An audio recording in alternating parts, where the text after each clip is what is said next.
माननीय सदस्यगण, जैसा आपको समाचार 2 के भाग के माध्यम से पहले ही सूचित किया जा चुका है कि माननीय मंत्री जी द्वारा बजट प्रस्तुत किए जाने के पश्चात इसकी प्रतियां आपको मेंबर पोर्टल के माध्यम से उपलब्ध करा दी जाएगी। आपको ये भी सूचित किया जाता है कि माननीय वित्त मंत्री जी के बजट भाषण की प्रतियां हार्ड कॉपी के रूप में उपलब्ध कराई जाएगी। अतः बजट प्रस्तुत हो जाने के पश्चात सदस्य कृपया बजट भाषण की अपनी अपनी प्रति प्रकाशन फलक से ले सकते हैं। आइटम नंबर 1, माननीय मंत्री महोदय श्रीमती निर्मला सीतारमण जी।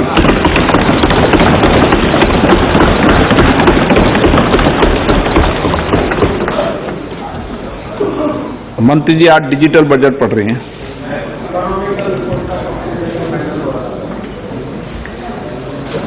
ऑनरेबल स्पीकर, माननीय अध्यक्ष जी,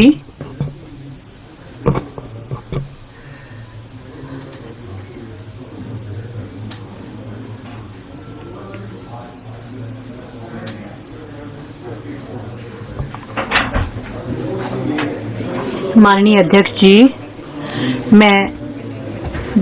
मैं 2022-23 के लिए बजट प्रस्तुत करती हूँ।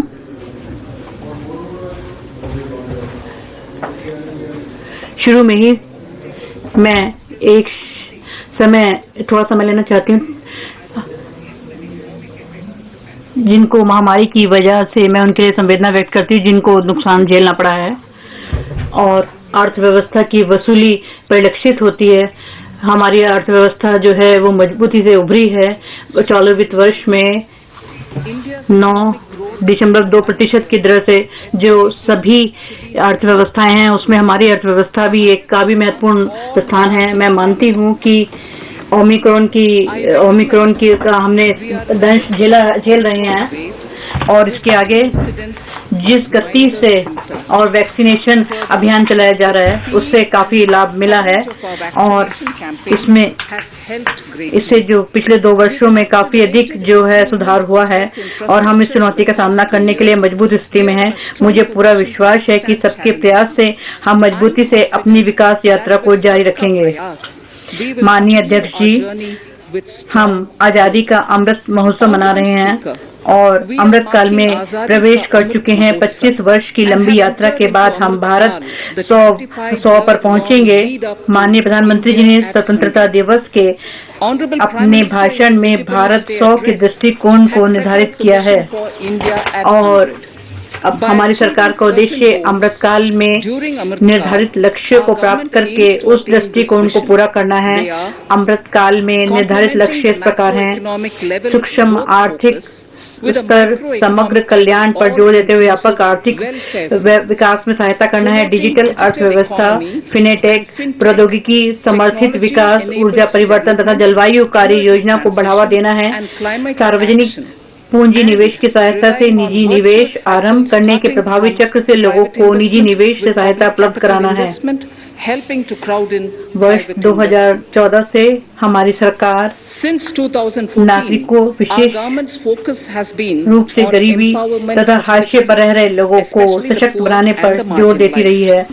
इन उपायों से उन कार्यक्रमों को शामिल किया गया जिसमें लोगों को घर, बिजली, रसोई गैस तथा पानी मिला है। वित्तीय समावेशन तथा प्रत्यक्ष लाभ अंतरण को सुनिश्चित करने के लिए भी हमारे कार्यक्रम हैं। हम गरीबों की क्षमता को बढ़ाने के लिए सभी अवसरों का उपयोग करने के लिए प्रतिबद्ध हैं। हमारी सरकार मध्य वर्ग, जिनमें मध्यम आय के विभिन्न समूहों के व्यापक और विस्तृत वर्ग शामिल हैं, को उनकी इच्छा अनुसार अवसरों का उपयोग करने के लिए उन्हें आवश्यक माहौल उपलब्ध कराने के लिए निरंतर प्रयासरत है।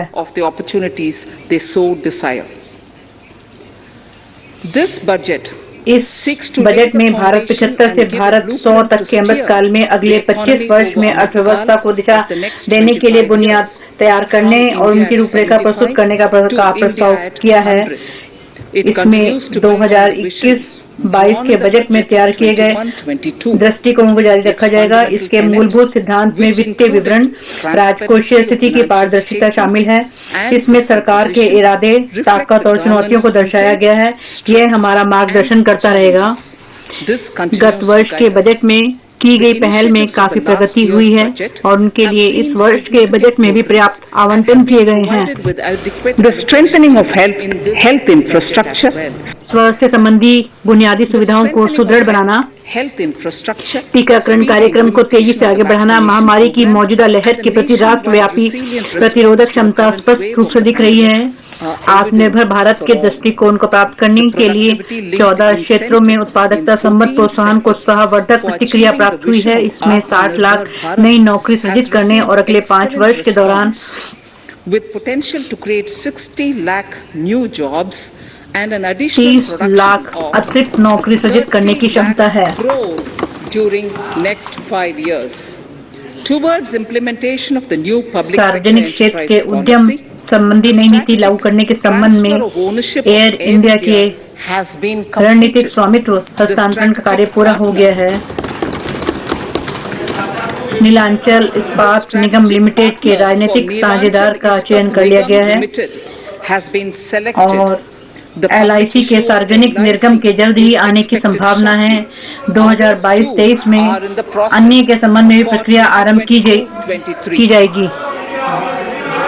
आपको पर्याप्त मौका, पर्याप्त अवसर मिलेगा। बेटे बेटे टिप्पणी मत कीजिए। राष्ट्रीय अवसंरचना वित्त पोषण विकास बैंक नेफेड और राष्ट्रीय आस्ती पुनर्निर्माण कंपनी ने अपना कार्य शुरू कर दिया है।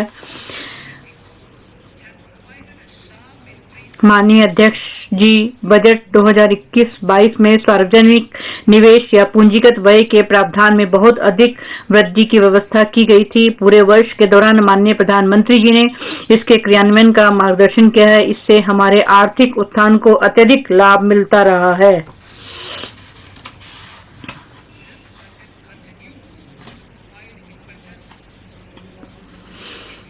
इस बजट में विकास को प्रोत्साहन दिया जाना जारी रखा गया है। इसके लिए अमृतकाल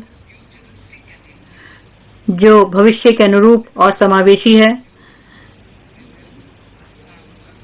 जिससे हमारे युवा, महिलाएं, किसान, अनुसूचित जनजाति को सीधे फायदा पहुंचेगा।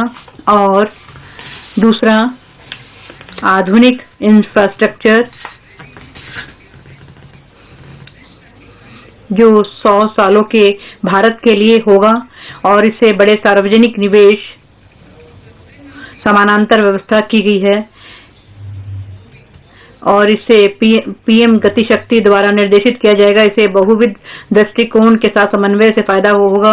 इस समानांतर ट्रैक पर आगे बढ़ते हुए हम निम्नलिखित 4 प्राथमिकताएं निर्धारित करते हैं। पीएम गति शक्ति, समावेशी विकास, उत्पादकता में वृद्धि एवं निवेश, उदीयमान अवसर, ऊर्जा परिवर्तन और जलवायु कार्य योजना और चौथा, निवेशों का वित्त पोषण।